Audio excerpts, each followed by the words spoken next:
ஒரு அழகான காட்டுல ரொம்பவும் சுறுசுறுப்பான யானை ஒன்று வாழ்ந்துட்டு வந்துச்சான். தினமும் காலையில காட்டுக்குள்ள ஓடுறதும் ஆற்றுல தண்ணி தெளிச்சு விளையாடுறதும் நண்பர்களோட ஒளிஞ்சு விளையாடுறதும் ஒரு வழக்கமா வச்சுட்டு இருந்துச்சான். யானை ரொம்பவும் சுறுசுறுப்பாகவும் முகத்துல எப்பவும் சிரிப்போட தான் இருக்குமா.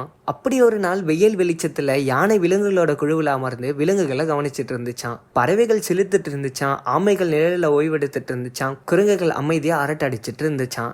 யானை அந்த குழுவில் சேர ரொம்பவும் ஆர்வமா இருந்துச்சான். ஆனா தன்னோட விளையாட்டுத்தனத்தால நமக்கு இடம் கிடைக்காதுன்னு நினைச்சு ரொம்பவும் அமைதியா இருந்துச்சான். மறுபடியும் யானையோட பார்வை விலங்குகள் கிட்ட போச்சான். ஆமை மெதுவாகவும் கவனமாகவும் நகர்ந்துச்சான், பறவைகள் அமைதியா பாடிச்சான், குரங்குகள் மெதுவாகவும் பேசிச்சான். இதெல்லாம் பார்த்த யானை நம்ம ரொம்பவும் உற்சாகமா இருக்கோம், நம்மளும் மற்ற விலங்குகள் போல அமைதியா இருக்கணும்னு முடிவு பண்ணி நாட்கள் செல்ல செல்ல யானை மாறவும் துவங்குச்சான். யானை அமர்ந்து ஆமை போல அமைதியா இருந்துச்சான், தன்னோட விளையாட்டையும் நிறுத்திச்சான். அப்படி ஒரு மதிய வேளையில குட்டி குரங்கு ஒண்ணு யானை அமைதியா இருக்கிறத கவனிச்சுச்சான். யானையே, நீ ஏன் ரொம்பவும் அமைதியா இருக்குன்னு குரங்கு கேட்டுச்சான்.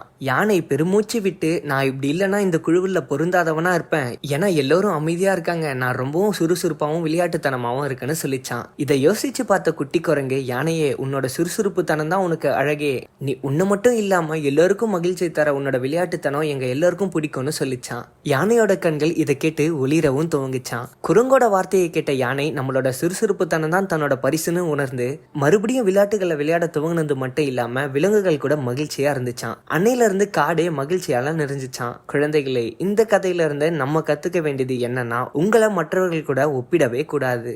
இது மாதிரி வீடியோஸ் பார்க்கணும்னா சேனலை சப்ஸ்கிரைப் பண்ணுங்க.